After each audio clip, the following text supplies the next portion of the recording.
What really happened to failed kamikaze pilots? Picture this. You're a young Japanese pilot in 1944, strapped into a plane loaded with explosives, ordered to crash into an American warship and die for your country. But what if you survived? What if you missed your target, or worse, what if you lost your nerve and turned back? Today, we're exploring one of World War II's most taboo subjects. What actually happened to kamikaze pilots who failed their suicide missions? First, let's set the stage. By late 1944, Japan was losing the Pacific War badly. American forces were island-hopping their way toward the Japanese mainland, and conventional air attacks were proving too costly and ineffective against heavily defended Allied fleets. The solution? Take Japan's most skilled pilots, not random recruits but genuinely talented aviators. Load their aircraft with explosives and turn them into guided missiles.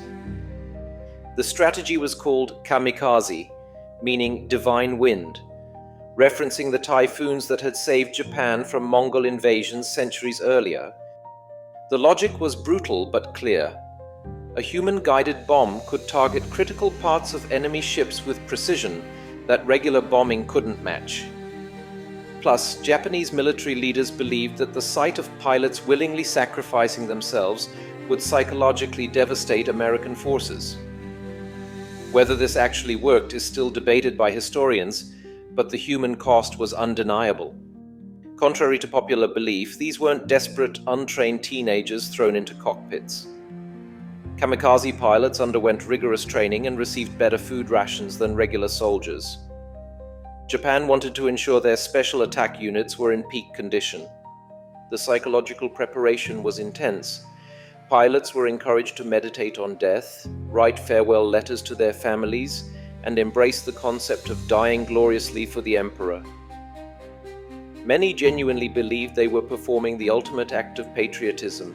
But here's what's rarely discussed. Not everyone could go through with it. Let's debunk a persistent myth first. Kamikaze planes weren't given just half a tank of fuel to prevent pilots from returning. This is complete fiction. In reality, planes needed full fuel loads to reach their targets, and Japan couldn't afford to waste aircraft due to fuel shortages. So what actually happened when kamikaze missions failed? The outcomes varied dramatically. Shot down en route. Many pilots never reached their targets, shot down by Allied fighters or anti-aircraft fire. If they survived and were captured, they became prisoners of war like any other downed airman. Technical failures, mechanical problems, bad weather, or navigation errors were considered legitimate reasons to abort a mission. Pilots who returned due to these issues faced no punishment whatsoever. Japan's resources were too precious to waste on executing pilots for circumstances beyond their control. Mission complications. Some pilots returned claiming they couldn't find their targets or encountered unexpected enemy resistance. These cases were more suspicious, but pilots were typically given the benefit of the doubt and another chance to complete their mission. Here's where it gets really interesting. Some pilots returned from suicide missions multiple times. The Japanese military developed strategies to minimize this. They began sending kamikaze attacks in groups, making it harder for individual pilots to turn back unnoticed. They also started giving pilots alcohol before missions to dull their survival instincts. But there were limits to Japanese patience. One documented case involves a pilot who returned 9 times before finally being executed for cowardice. However, this was extremely rare. Most pilots who returned multiple times were simply reassigned or given one more chance. Why were failed kamikaze pilots usually spared punishment? The answer is coldly practical. Japan desperately needed every trained pilot they could get.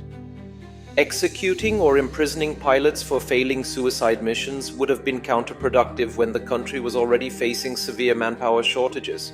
Japanese commanders understood that even their most dedicated pilots might struggle with the psychological reality of suicide attacks. Rather than waste these valuable human resources, they preferred to give pilots multiple opportunities to complete their missions. This pragmatic approach reveals something important about the Kamikaze program.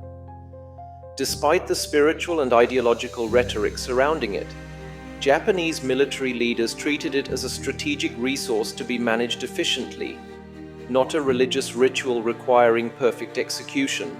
What we rarely consider is the psychological impact on pilots who survived failed missions.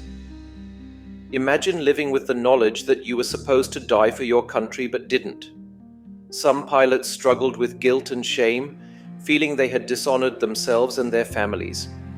Others may have felt relief at surviving, creating internal conflicts between their personal survival instincts and their cultural obligations. These psychological battles were rarely documented, but they must have been intense for young men caught between life and death, duty and self-preservation. The treatment of failed kamikaze pilots reflects Japan's desperate situation by 1944-1945. The country was running out of everything: fuel, planes, experienced pilots, and time. In this context, executing pilots for failing suicide missions would have been strategically suicidal for Japan itself.